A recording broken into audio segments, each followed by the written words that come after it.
Alléluia, merci Seigneur. Nous t'appartenons, Père, nous t'appartenons, Seigneur. Oh, alléluia, merci Seigneur, mon Dieu. Que tout soit béni, glorifié. Parce que les dîners être élevés, Seigneur. Nous t'appartenons. Alléluia. Oh, béni soit le nom du Seigneur.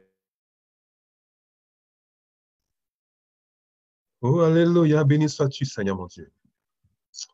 Oh, alléluia, tu es digne d'être élevé, mon Dieu. Nous voulons te rendre gloire, Seigneur. Nous voulons te célébrer, oh Dieu, parce que tu es unique. En toutes choses, nous voulons te rendre gloire, oh Dieu. Personne n'est comme toi, Seigneur. Toi seul est digne d'être élevé, mon Dieu. Et toi seul est digne d'être célébré, Seigneur. Merci pour ce privilège d'être là, Père. Ce privilège de pouvoir te rendre gloire à travers ta parole, Seigneur. Oh, béni sois-tu le nom du mon roi. Toi seul est digne d'être élevé. Oh, alléluia. Oh, merci, Seigneur. Merci pour toutes celles et ceux qui, au fur et à mesure, viennent se rejoindre à nous. En attendant, nous voulons rendre gloire à Dieu. Le remercier pour cette merveilleuse journée. Le remercier pour qui il est pour nous, pour ce qu'il fait de notre vie, pour ce que nous comprenons, ce que nous ne comprenons pas, ce que nous voyons, ce que nous ne voyons pas, ce que nous désirons, ce que nous ne désirons pas, pardon. Alléluia, merci Seigneur en toutes choses. C'est vraiment glorieux, Père. C'est magnifique de te rendre gloire. Alléluia. Loué soit l'Éternel, car sa miséricorde dure à toujours. D'éternité en éternité, tu es notre Dieu, tu es notre Seigneur. Et nous te rendons gloire. Nous te célébrons, nous te magnifions, Seigneur. Tu es précieux pour nous. Tu es magnifique pour nous. Tu es digne d'être élevé, Seigneur. Et nous prenons plaisir à te rendre gloire. Nous prenons plaisir à te célébrer. Nous prenons plaisir à t'honorer parce que tu es unique. Oh, merci, Seigneur, parce que tu es mon Père. Tu es mon Dieu. Tu es mon Créateur. Alléluia. Et je te remercie, Seigneur, pour toutes celles et ceux qui un jour ont ouvert leur cœur à ta parole, Seigneur. Toutes celles et ceux qui ont confessé Christ de leur bouche et qui ont cru dans leur cœur qu'il est mort et ressuscité pour eux, Seigneur. Pour toutes celles et ceux qui ont ce désir ardent de comprendre, de connaître cet évangile, cette bonne nouvelle du royaume des cieux, ce qui est trop beau pour être vrai. Évangélion, la bonne nouvelle du royaume des cieux, ce qui est trop beau pour être vrai. Alléluia. Nous te rendons gloire, Seigneur, nous te bénissons. Alléluia. Tu es digne d'être élevé. Alors pour ceux qui sont présents, un petit coucou, un petit message. Alléluia. Nous présentons que vous êtes bien présents. Nous rendons gloire au Seigneur. Nous t'appartenons, ô mon Dieu. I belong to you. Je t'appartiens, Seigneur. I belong to you. I belong to you. I belong to you. I belong. Quel privilège d'être enfant de Dieu, quel honneur, quelle grâce. Nous devons nous réjouir que Dieu ait préparé un plan extraordinaire pour que nous lui appartenons. Et nous lui appartenons, c'est ce que la Bible nous enseigne. Alors, merci Seigneur. Alléluia, tu es digne d'être élevé en toutes choses. Merci pour ta présence dans nos cœurs. Merci pour le Saint-Esprit qui vient à nous. Merci pour ta parole qui nous est donnée, Seigneur. Et nous te bénissons encore aujourd'hui. Nous te rendons gloire en toutes choses.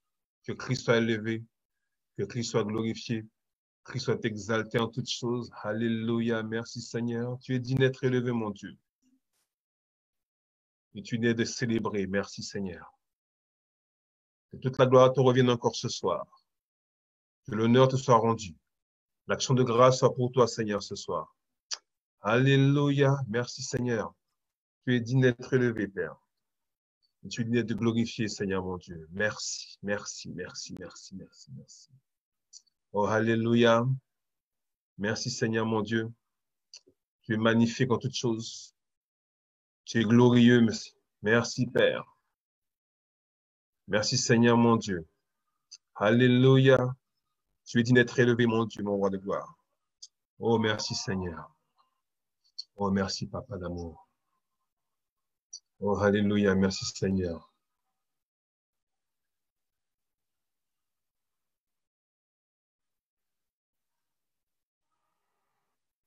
Alléluia. Que tu sois élevé, Seigneur, mon Dieu, que tu sois glorifié. Alors, bonjour à tous. Merci pour votre présence et merci pour toutes celles et ceux qui vont nous rejoindre au fur et à mesure. Nous bénissons le Seigneur de ce que ça fait un peu plus d'un mois maintenant que nous avons commencé cette émission. Et nous constatons que, par la grâce de Dieu, des hommes et des femmes répondent présents à notre invitation et que, au fur et à mesure que les choses vont évoluer, nous espérons, nous avons ce désir en nous de toucher le maximum de frères et sœurs en Christ, le maximum de personnes qui ne connaissent pas la parole de Dieu, parce que notre désir profond, c'est que Christ soit glorifié dans le cœur et dans les vies. Nous avons cette disposition de cœur, cet amour, cette humilité et ce sens du service pour être à votre disposition, pour partager ensemble la parole de Dieu, pour vous donner ce que je crois avoir reçu de la part du Seigneur et permettre que tous ensemble nous puissions grandir dans notre foi. C'est important, bien-aimé, de grandir dans sa foi. C'est important de chaque jour de grandir, de développer sa connaissance de Christ. C'est extraordinaire. On avait vu dans les semaines précédentes que Christ est un mystère. Paul dit c'est un mystère. Donc c'est quelque chose qu'on ne peut pas découvrir dans un coin de rue comme cela. C'est quelque chose qu'il faut que le Seigneur lui-même nous révèle. Il faut que le Seigneur nous révèle qui est ce Christ. Qui est ce Christ où Jésus a dit qui je suis. Et Pierre dit tu es le Christ. Jésus dit non, c'est pas la chair et le sang qui t'ont révélé cela à Pierre, mais c'est mon Père qui est dans les cieux. C'est-à-dire que sans révélation, on ne sait pas qui est Christ. On ne peut pas connaître qui est Christ. Et c'est celui que Dieu a envoyé. Alléluia.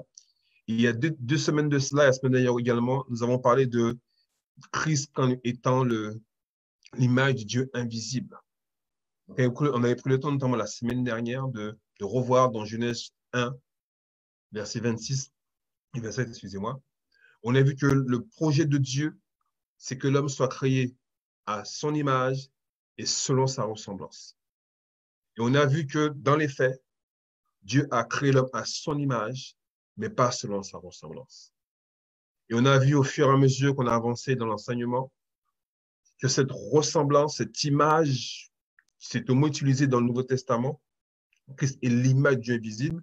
On a vu que ce mot image, c'est le même mot qui veut dire ressemblance, démote dans l'Ancien Testament.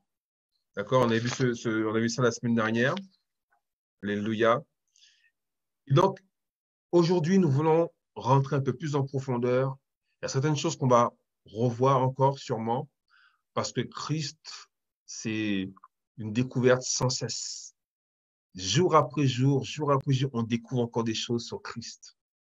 Et ça nous fortifie, ça nous encourage. Et ça nous pousse à faire des choix. Ça nous pousse à prendre des décisions, de s'engager encore plus dans la parole de Dieu.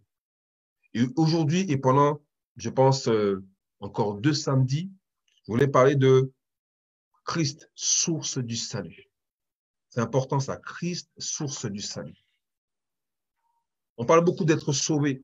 On parle beaucoup du salut. Il faut être sauvé. Il faut ceci, il faut cela. Souvent, on entend des personnes qui prennent le temps d'annoncer cet évangile, enfin, un évangile du moins, où on dit aux gens, il faut quitter le péché pour venir à Christ. Il faut arrêter ceci, il faut arrêter cela. Il faut arrêter la fornication, il faut arrêter le mensonge. Sinon, tu vas aller en enfer. Et donc, c'est cet enseignement qu'on a souvent entendu, et vous qui êtes là, peut-être que vous êtes passé par là aussi, on a souvent entendu ce message-là où on nous dit qu'en fin de compte, il faut quitter le péché à tout prix. Mais la semaine dernière, on avait vu une chose. Et on peut le revoir dans, si vous permettez, 1 Corinthiens, chapitre 15, versets 45 à 49. 1 Corinthiens, chapitre 15, versets 45 à 49.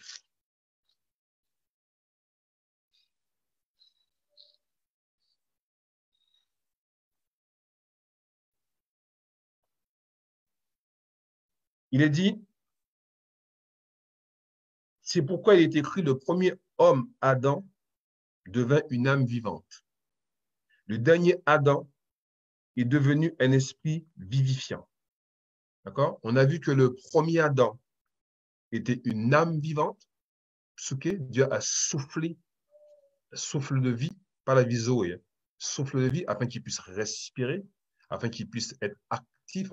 Il a activé l'âme de Adam, Adama, l'humanité, l'humanité, et c'est devenu une âme vivante. Et on a vu que par la suite, cette âme vivante s'est éloignée de Dieu. Il a même dit que le premier homme est tiré de la terre, tandis que le deuxième vient du ciel. Alléluia. La Bible nous enseigne aussi que le péché est entré, non pas par le serpent, mais le péché est entré par Adam. Donc, Adam est celui à travers lequel le péché est entré dans ce monde. Et donc, on a vu que dans ces cas-là, l'humanité tout entière se retrouvait éloignée de Dieu, séparée de Dieu. Et maintenant, Dieu, dans son plan extraordinaire, a décidé maintenant de ramener l'homme à lui. On a vu ça la dernière fois. D'accord? On a vu que créer, séparer et réconcilier. Donc Dieu nous a réconciliés. Il a réconcilié qui? Il a réconcilié l'humanité tout entière.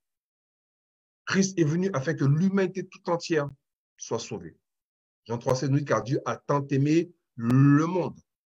Il a donné son Fils unique, afin que quiconque croit en lui ne périsse point, mais la vie éternelle. Ça veut dire que le plan de Dieu, c'est que les hommes puissent être sauvés. C'est ce que Dieu a prévu, c'est ce que Dieu a voulu. Alléluia.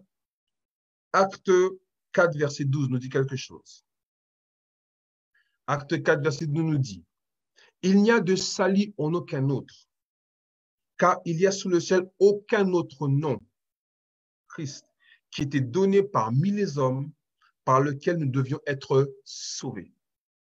Il n'y a de salut en aucun autre. Le salut n'est pas dans l'action que tu mènes.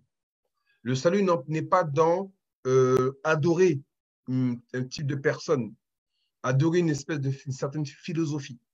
Il dit le salut, il est en une seule personne, c'est Christ. Il n'y a pas d'autre. Le salut est en Christ. C'est Christ qui est la source de salut. L'humanité ne peut pas se réconcilier avec son Créateur sans Christ. Ce n'est pas possible. Et là, on a vu que le mot sauver, c'est le mot sozo. Et dans ce mot sozo, ça déclare délivrer, affranchi, préserver, guérir, restaurer. Donc, le plan de Dieu, c'est que l'homme soit affranchi de cette nature du péché qui le retient captif, éloigné de Dieu. Donc, une première chose dans ce salut, c'est que le Seigneur est venu pour délivrer du péché. Dans Matthieu 1, verset 21, il parle lorsque l'ange est venu voir Marie. Il dit, elle enfantera un fils. Et tu donneras le nom de Jésus. C'est lui qui sauvera son peuple de ses péchés. Donc, c'est lui qui viendra pour sauver le peuple du péché. Donc, Jésus, Christ est venu sur terre. Il est venu dans un corps qu'on a appelé Jésus. Et l'objectif, c'est de racheter l'homme du péché. Alors, je dis bien du péché. On va dire du péché, de la racine du péché. Bien entendu, lorsqu'il rachète l'homme de la racine du péché, par conséquent également, le problème des péchés, c'est-à-dire la manifestation du péché, va être aussi résolu. C'est pourquoi il dit son peuple de ses péchés. D'accord?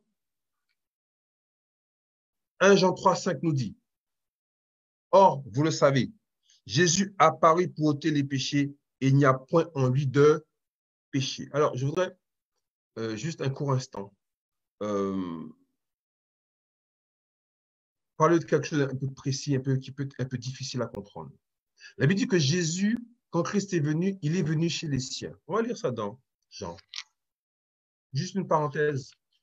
Et après, je reviendrai un autre jour là-dessus, mais il est important que j'en parle maintenant. Jean 1, à partir du verset 11. Donc, il parle de la parole qui s'est faite chair, Christ. Il dit, elle est venue chez les siens et les siens ne l'ont point reçue. Mais à tous ceux qui l'ont reçue, à ceux qui croient en son nom, elle a donné le pouvoir de devenir enfants de Dieu. On parle de la parole révélée, la lumière, Christ.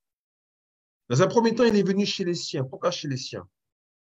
Parce qu'il a plu à Dieu à un moment donné de se choisir un peuple. Et Dieu s'est choisi un peuple, les Hébreux. Et à ce peuple, Dieu a donné la loi. Et donc, le peuple hébraïque était soumis à la loi. Mais seulement le peuple hébraïque était soumis à la loi. Et uniquement le peuple. Donc, Jésus est venu dans un premier temps afin de délivrer Israël qui était captif à cause des péchés qu'il commettait par rapport à la loi qui était donnée. Mais la Bible nous enseigne que la loi est un pédagogue. Et ce pédagogue avait pour vocation de nous révéler Christ. Donc, dans un premier temps, vous avez Israël qui avait reçu la loi de Dieu et qui, en désobéissant à cette loi, parce qu'on ne peut pas faire autrement, se sont retrouvés sous la condamnation. D'accord? Et à côté de ça, vous avez maintenant l'homme, la nature, l'homme dans sa globalité, qui s'est retrouvé dans le péché à cause de la désobéissance d'Adam. Donc, vous avez d'un côté Israël, qui a reçu la loi, et d'un autre côté, vous avez la nature humaine, l'être humain, qui lui n'a pas reçu de loi, mais qui s'est retrouvé dans le péché à cause d'Adam. C'est important ce que je dis là. Parce que ce qui se passe souvent, c'est qu'on accable les gens pour leur dire il faut quitter le péché, il faut quitter le péché, il faut venir à Christ, parce que si tu ne vas pas à Christ, tu iras en enfer. Mais la Bible nous enseigne bien qu'il y a une partie qui a reçu la loi, les Hébreux, Israël, les Juifs, et l'autre qui n'a pas reçu de loi, mais qui s'est retrouvé dans le péché, non pas à cause de ses actes, mais à cause de la nature du péché hérité d'Adam. J'espère que je me fais bien comprendre, faites-moi un signe que s'il y a quelque chose ici. C'est important de comprendre ça. D'un côté, il y a ceux qui ne connaissaient pas le Seigneur du tout. D'autres, ceux qui ont reçu une révélation et que Dieu s'est choisi un peuple et à ce peuple, il a transmis la loi, les 10 commandements. D'accord? Après, ils en ont rajouté plein d'autres. Et donc, ce peuple-là était soumis, lui, à cette loi. Mais l'humanité entière, elle n'était pas soumise à la loi. La loi était donnée qu'à un peuple bien précis. Mais toute l'humanité s'est retrouvée dans le péché à cause de la désobéissance d'Adam. Alléluia. Et c'est pourquoi le salut est très important. Le salut ne concerne pas les Juifs, bien qu'ils doivent passer par le salut, mais le salut concerne toute l'humanité qui s'est retrouvée sous le joug du péché à cause de la désobéissance de l'être humain, Adam. Et donc, l'homme est devenu pécheur par nature et non pas par ses œuvres. Alléluia. Par nature et non pas, il n'y a aucune œuvre que nous pouvons faire qui nous pousse dans le péché. Nous sommes devenus pécheurs à cause de la nature, on dit la descendance adamique. Donc, Dieu est venu nous délivrer du péché dans un premier temps. Deuxièmement, aussi la délivrance du diable qui nous retient captifs. Colossiens 2,15 nous dit, il a dépouillé les dominations et les autorités. Ils avaient publiquement un spectacle en triomphant d'elle par la croix. Donc, à la croix, il a brisé, détruit l'autorité qui retenait l'homme captif. Donc, le salut, c'est une véritable délivrance complète à 100%. Alléluia. Verset Hébreux 2,14 nous dit, ainsi donc, puisque les enfants participent au sang et à la chair, il a également participé lui-même, afin que par la mort, donc de Christ, il anéantisse celui qui a la puissance de la mort, c'est-à-dire le diable, et qui délivra tous ceux qui, par crainte de la mort, étaient toute leur vie retenus dans la servitude. Alléluia. Donc, il a délivré tous ceux qui étaient retenus dans la servitude à cause de la nature du péché qui était en eux. Alléluia. Le troisième point, la délivrance de la mort éternelle. On l'a vu. Dieu a tant aimé le monde. Il a donné son Fils afin que nous puissions avoir la vie éternelle, qu'on ne périsse point. Et la mort éternelle, c'est la séparation éternelle d'avec Dieu. Et Christ est venu nous apporter la vie et la vie en abondance. Alléluia. Merci soit le Seigneur. Donc, une personne qui est sauvée, cette personne n'a plus la mémoire du passé. Il y a une perte de conscience de son état des pécheurs. Cette personne n'est plus pécheur sauvé par grâce. Le jour où tu deviens enfant de Dieu, tu passes dans la vie éternelle. Tu changes totalement de situation. Tu deviens enfant de Dieu. Alléluia. Et ce salut, il est complet. Il est complet. Alléluia. Est-ce que vous comprenez ça? Et c'est pourquoi Paul dit, je n'ai pas honte de l'évangile. Dans Romains 1,16, je n'ai pas honte de cet évangile. Parce que c'est une puissance de Dieu pour sauver. On a vu la dernière fois, dynamis. C'est une puissance de Dieu pour sauver. L'objectif du salut, c'est de restaurer l'humanité dans sa relation avec Dieu. Alléluia. Béni soit le nom du Seigneur. Donc l'homme avant était dans le péché, mais il n'y a aucune œuvre que l'homme pouvait commettre qui pouvait l'amener à se réconcilier avec Dieu. Alléluia. On peut lire Éphésiens 2, verset 8, s'il vous plaît. Donc, on peut être sauvé par les œuvres, mais par la foi seule. C'est-à-dire de croire en ce que Christ a accompli pour nous. Éphésiens 2 nous dit, car c'est par la grâce que vous êtes sauvés, par le moyen de la foi. Et cela ne vient pas de vous, c'est le don de Dieu. Alléluia. C'est le don de Dieu. Nul ne peut être sauvé par ses propres œuvres. Il n'y a aucune action humaine qu'on peut commettre qui peut amener le salut.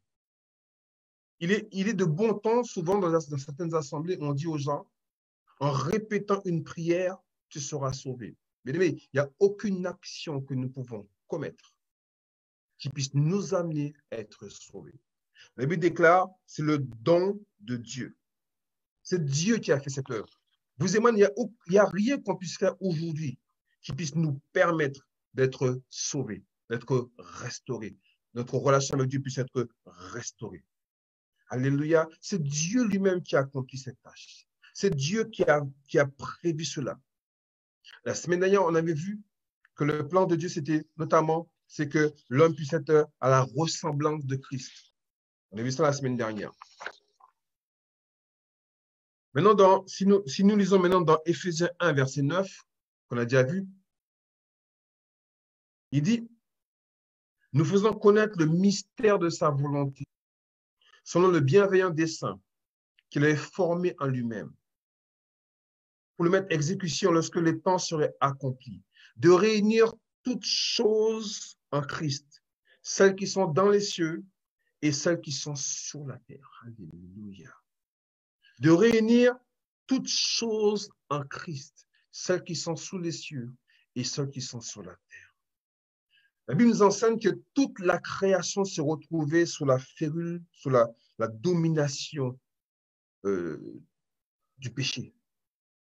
La création dans toute sa globalité, les hommes, y compris la nature, y compris les animaux, tous se retrouvaient sous la férule du péché. Et Christ est venu, non pas seulement pour ramener l'homme dans sa relation avec Dieu, mais il est venu aussi pour que la création puisse reprendre sa place. Parce qu'aujourd'hui, nous voyons que le climat s'en dessous, nous voyons que les animaux, il y a des animaux sauvages, alors qu'à la création, ça n'existait pas. Aujourd'hui, on peut mourir de toutes sortes d'insectes, toutes sortes de choses. Il y a la mer déjà qui rentre sur les territoires, il y a les tsunamis, il y a toutes sortes de choses, il y a les volcans qui explosent et qui amènent beaucoup de morts. Donc, tout ça, que la création se retrouve totalement dispersée. En regardant dans Romains 8. Romains 8, verset 19, nous dit, aussi la création attend-elle avec un ardent désir la révélation des fils de Dieu. La création attend que les fils de Dieu se lèvent à tous ceux qui l'ont reçu, à ceux qui ont cru en son nom. Elle a donné le pouvoir de devenir enfants de Dieu. Donc, la volonté de Dieu, c'est que la terre soit remplie de fils de Dieu, soit remplie d'hommes et de femmes qui ressemblent à Christ. Que Christ règne partout sur cette terre à travers des hommes et des femmes. Que des hommes et des femmes puissent impacter toute leur génération, impacter toute leur zone d'influence, que j'appelle le territoire d'influence, la famille, le travail, le sport, la politique, l'économie. Le plan de Dieu, c'est que c'est pas que l'homme devienne enfant de Dieu, point. C'est que l'homme puisse retrouver sa place. Genèse 1 nous dit quelque chose. Verset 26, que vous connaissez déjà. Verset 28 exactement. Il nous dit, bon, je reprends le verset 26. Puis Dieu dit, faisons l'homme à notre image, selon notre ressemblance, et qu'il domine sur les poissons de la mer, sur les oiseaux du ciel, sur le bétail, sur la terre, etc., etc. Dans le verset 28, il est dit, Dieu les bénit et Dieu leur dit, soyez féconds, multipliez, remplissez la terre et l'assujettissez et dominez sur les poissons de la mer, les eaux du ciel et sous terre qui se met sur la terre. Donc, la volonté de Dieu, c'est que l'homme puisse dominer dans chaque domaine de sa vie. L'homme puisse être en position d'autorité, puisse influencer.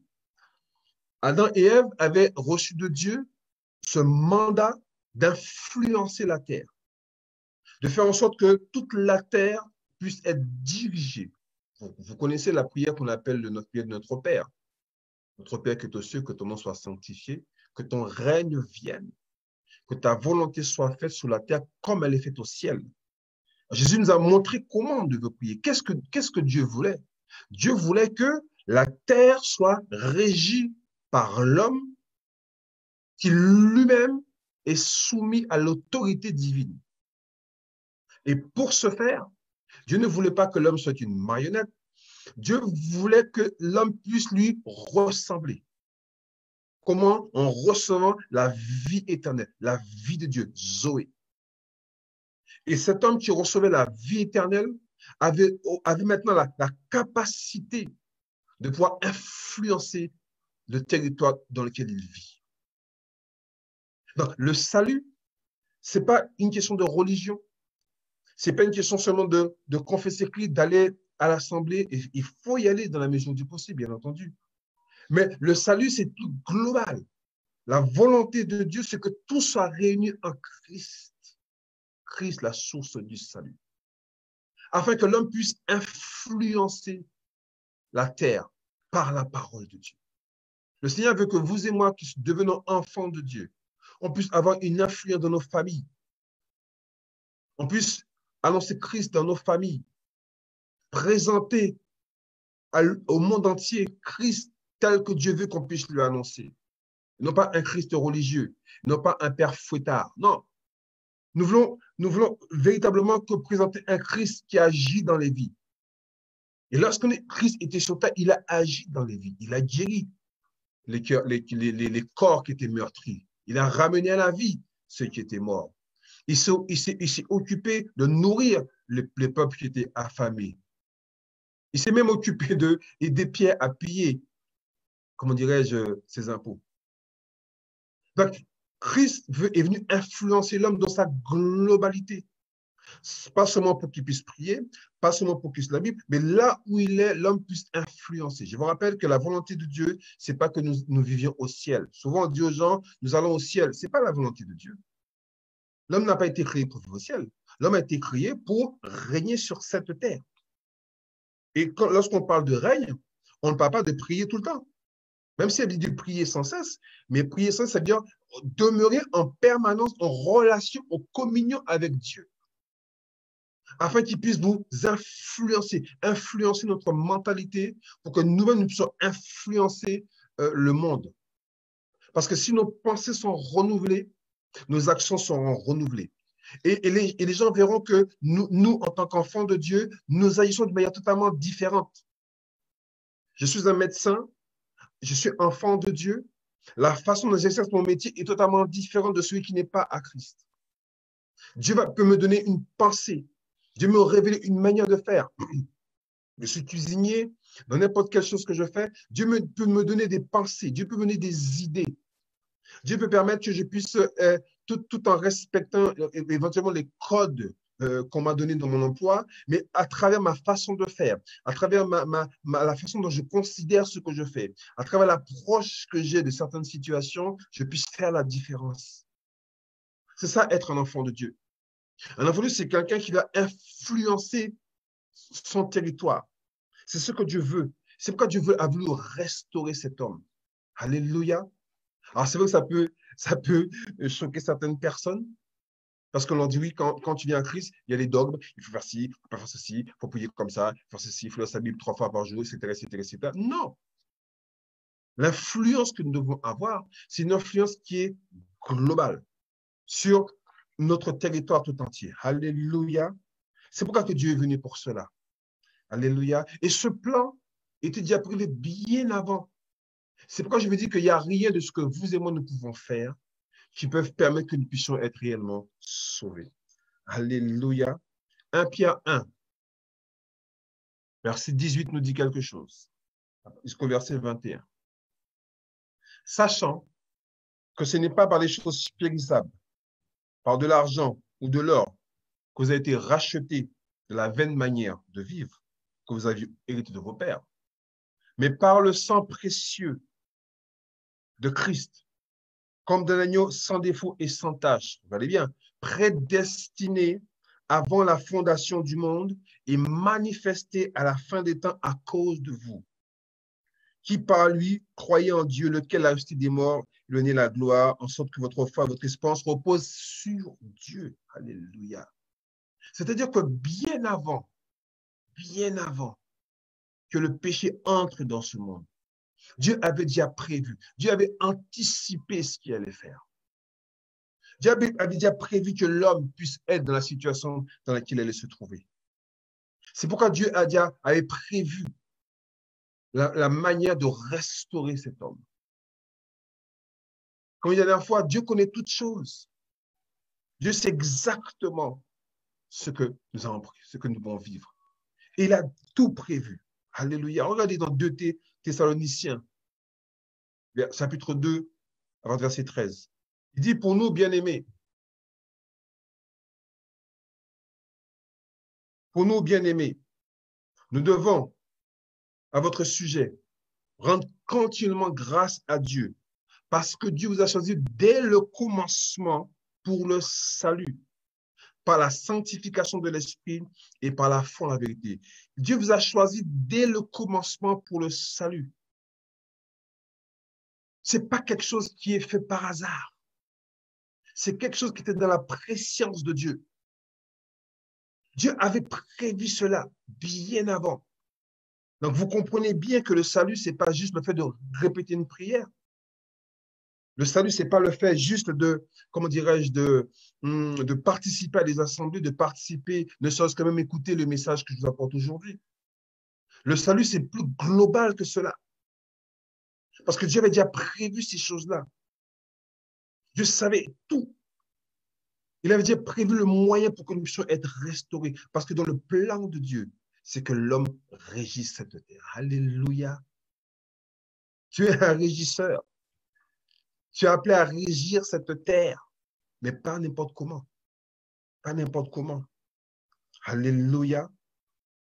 Donc, Dieu veut que tout soit réuni en Christ. Dieu veut que nous soyons semblables à l'image de Christ. On a vu la dernière fois que Christ est la création achevée. Christ est l'objectif que Dieu avait prévu. C'est cet homme, la Bible dit qu'il est le premier-né de la création. Il est l'exemple parfait, la création parfaite de Dieu. Et aujourd'hui, la Bible nous enseigne que ce Christ-là, qui est la création parfaite de Dieu, ce Christ-là, je suis devenu membre de son corps. Tel il est, tel je suis. Tel il est, tel nous sommes dans ce monde. Alléluia. Romains 6, verset 5 nous dit, en effet, si nous sommes devenus une même plante avec lui par la conformité à sa mort, nous le serons aussi par la conformité à sa résurrection. C'est-à-dire que le Seigneur veut exactement que nous expérimentions exactement tout ce que lui-même a expérimenté. La victoire qu'il a acquise est notre victoire. Le triomphe est notre triomphe. Sa domination est notre domination. Son autorité est notre autorité. Alléluia. La Bible dit qu'il nous a rendus capables d'avoir part à l'héritage des saints. Colossiens 1, verset 12 nous dit, rendez grâce au Père qui vous a rendu capable d'avoir part à l'héritage des saints dans la lumière, qui nous a délivrés de la puissance, délivrés de la puissance des ténèbres et nous a transportés dans le royaume du Fils de son amour, en qui nous avons la rédemption, la rémission des péchés. Nous verrons ça la semaine prochaine, je pense. Il est l'image du Dieu invisible, le premier de toute la création. Voilà. Dieu nous a rendus capables. Tu peux le répéter ou tu l'écris. Dieu m'a rendu capable d'avoir part à l'héritage des saints. Quand je deviens enfant de Dieu, Dieu me rend capable. Je suis héritier de Dieu, co-héritier avec Christ. Alléluia. Il m'a transporté. Je ne suis plus sous la domination de l'ancien système qu'on appelle le péché. Le jour où le salut a pénétré dans mon corps, Christ est venu habiter en moi. La nature du péché a disparu aussi en moi. Je ne suis plus sous la domination du péché. Le péché n'a plus aucune autorité sur moi. Aujourd'hui, en tant qu'enfant de Dieu, je peux maintenant reprendre ma position première, celle où je dois dominer, je dois assujettir, je dois remplir, je dois féconder. Le jour où je deviens enfant de Dieu, le jour où ce salut pénètre en moi, je deviens cette création achevée de Dieu. Et là maintenant, je peux commencer à influencer autour de moi. Alléluia. La volonté de Dieu, c'est ça. C'est que l'homme puisse prendre son rôle à cœur. Ce n'est pas une question de défendre un territoire. Non, nous ne sommes pas dans cette situation. Nous sommes là pour dire que la volonté de Dieu, c'est qu'aujourd'hui, avant j'étais dans les ténèbres, maintenant je suis lumière. Donc je marche comme un enfant de lumière. C'est-à-dire que c'est moi qui éclaire. La Bible dit que nous sommes bien le sel de la terre la lumière du monde. Éclairer comment? Éclairer en apportant aux gens la vérité, l'évangile, la bonne nouvelle, évangélion, ce qui est trop beau pour être vrai. Pour dire que la volonté de Dieu aujourd'hui, c'est que l'homme soit restauré complètement. Christ a dit, il est venu afin que les brebis aient la vie, et la vie en abondance.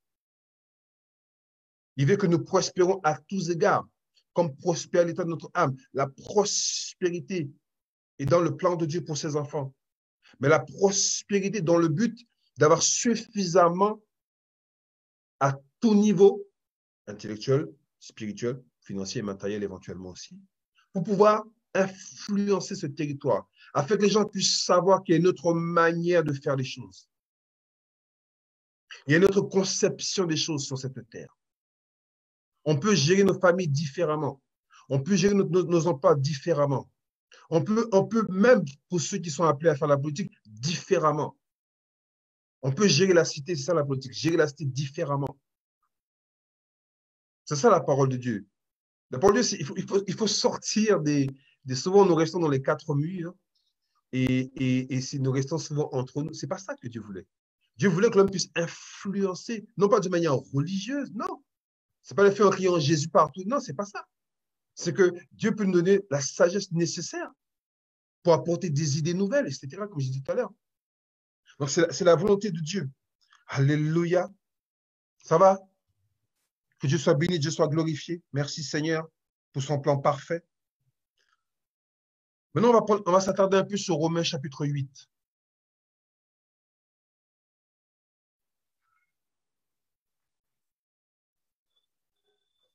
Romains chapitre 8, versets 29 à 30.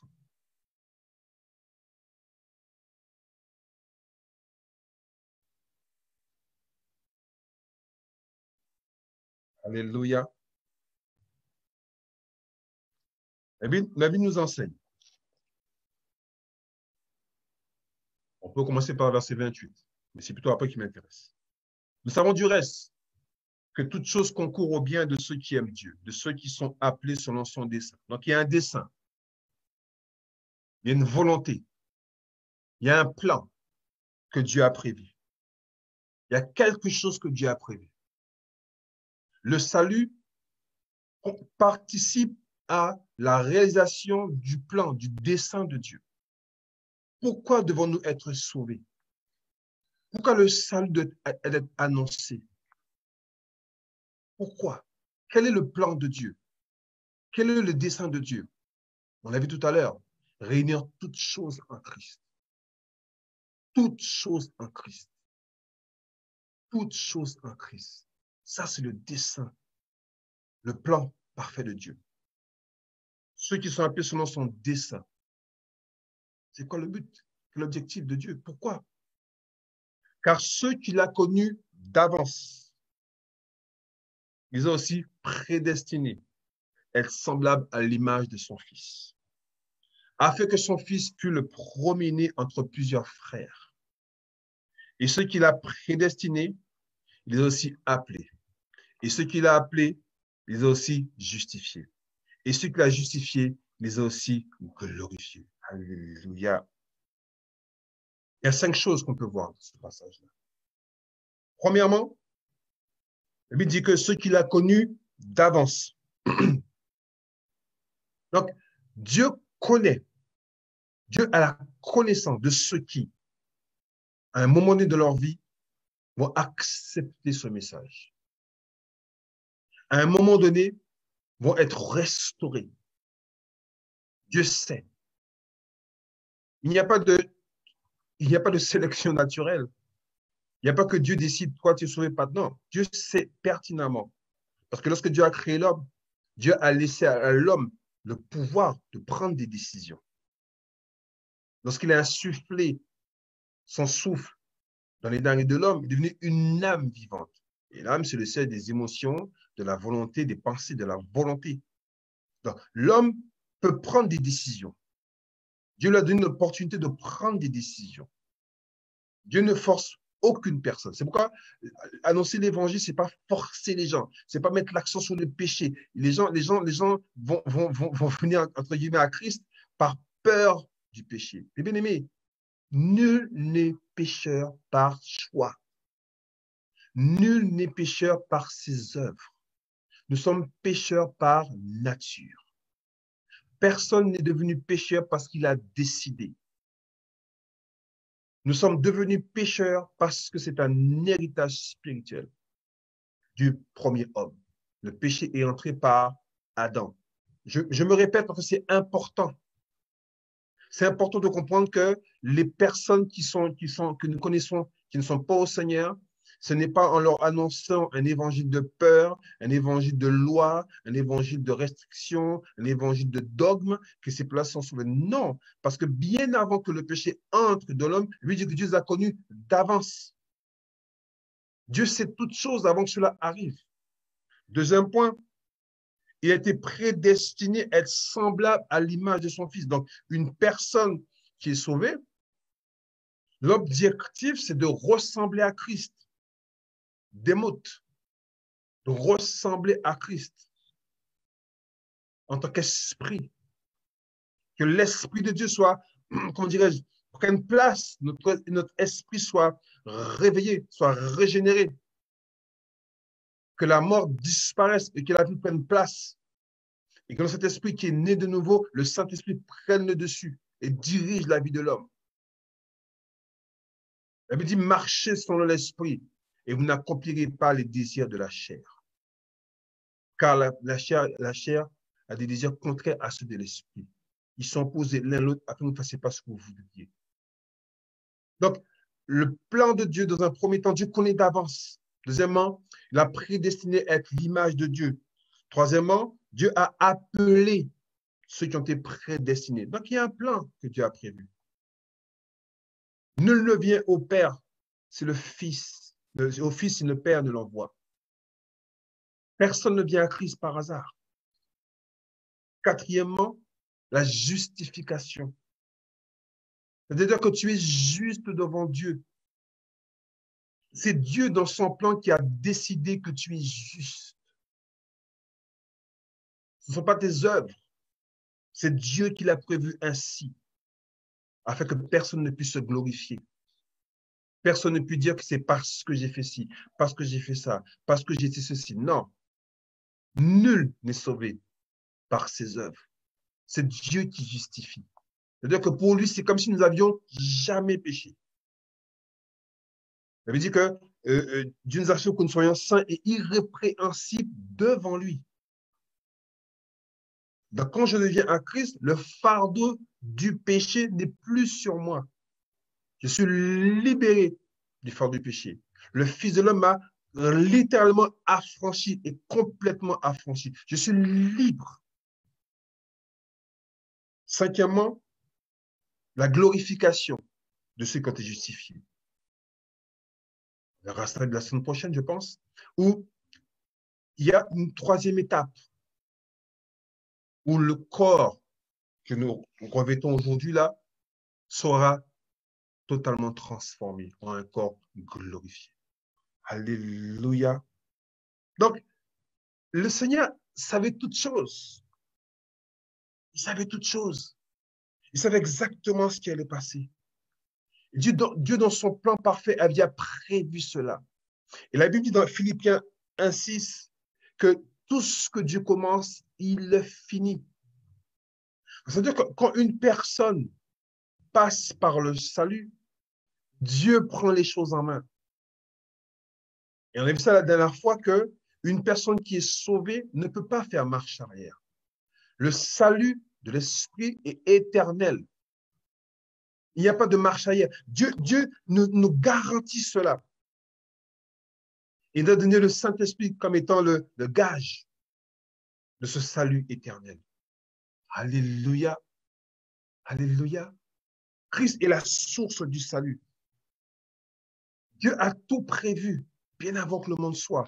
Bien avant que Dieu avait prévu dans son plan parfait que l'homme puisse un jour être restauré. Alléluia. Et moi, je me réjouis de pouvoir partager ça avec vous. Parce que souvent, on met le joug dans la vie des gens, soit ceux qui ne sont pas encore sauvés, ou même nous qui sommes déjà sauvés. Des fois, on nous a expliqué que pour vivre pleinement le salut, il faut faire ci, il faut faire ça, il faut faire ci, il faut faire ça, et que éventuellement, si tu ne fais pas ces choses, tu risques de perdre ce salut. Aujourd'hui, je vous dis, je vous affirme que le salut que Dieu nous a accordé, il est éternel. Samedi prochain, on va détailler cela. J'ai pris 3 samedis pour prendre le temps. Parce qu'en un samedi, c'est trop condensé. Donc, la personne qui est à Christ, la personne veut que tout soit réuni en Christ. Dieu veut que pleinement nous ressemblions à Christ. Le fait que nous soyons devenus enfants de Dieu, il n'y a plus de joug sur notre tête. Le fardeau du péché n'existe plus. Christ a pris ce fardeau et il a vaincu. Aujourd'hui, moi qui suis en Christ, toi qui es en Christ, ou toi qui deviendras en Christ, il n'y a plus de fardeau sous tes épaules. Aujourd'hui, quel que soit ce que tu peux faire, ce n'est pas cela qui fait que tu es sauvé. Dieu lui-même a décidé dans son plan parfait. On a vu qu'il y avait un dessein. Il y a un dessein que Dieu lui-même a prévu. Dieu, dans sa préscience, a décidé que les choses se passent ainsi. Vous et moi, nous ne pouvons pas aller à l'encontre du plan de Dieu. Bien avant la fondation du monde, Dieu avait prévu un plan. Et ce plan, c'était que Christ soit notre sauveur. Alléluia. Christ soit notre sauveur. 1 Timothée 2, verset 4 nous dit, alléluia. Dieu veut que tous les hommes soient sauvés et parviennent à la connaissance de la vérité. Et notamment la vérité du salut. Ce qui est véritablement le salut. Et quelles sont les conséquences du salut dans la vie de tous les jours. Est-ce que c'est juste le fait de confesser une prière qui fait qu'on soit sauvé? On a vu que non. Et qu'est-ce que cela implique, le salut? On a vu que normalement, que Dieu veut que tout soit réuni en Christ. Il veut que l'homme qui est né d'en haut puisse assujettir toutes choses, dominer, prendre l'autorité, que l'homme puisse influencer la création. Par la créature, la création. Et pour ce faire, il faut ressembler à Christ, qui est la création achevée, parfaite de Dieu. Une personne qui devient enfant de Dieu, elle devient Christ sur terre. On a une fois ambassadeur. C'est-à-dire que sur terre, tu n'es plus Pascal, non, tu es Christ sur terre, dans ce corps qu'on appelle Pascal. Et ce Christ qui est en moi va m'aider par la révélation, par la parole, à permettre que ce corps, c'est d'abord mes pensées, puisse accepter la pensée de Dieu et que ce corps puisse se soumettre par la suite. Afin que, à travers mes actions, Christ puisse être glorifié. Mais mes actions ne sont que en bout de chaîne. C'est-à-dire que je suis né d'en haut, mon esprit est né d'en haut, mes pensées sont relevées par la parole de Dieu et mes actions sont changées. Et forcément, quand mes actions sont changées, on va voir un comportement différent qui va interpeller et qui va susciter de l'intérêt.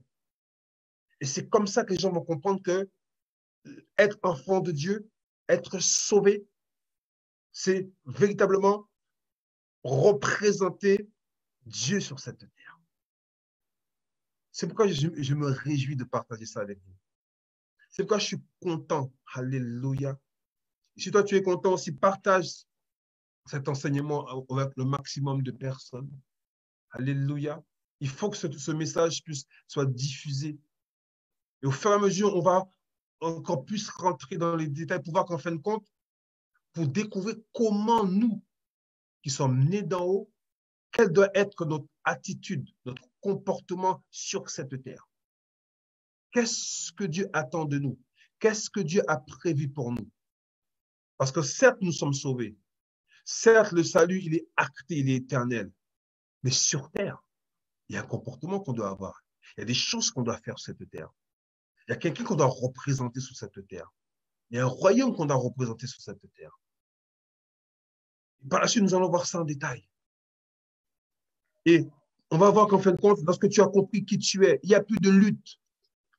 Il n'y a plus de combat. Tu n'as pas à lutter avec les péchés, quels qu'ils soient.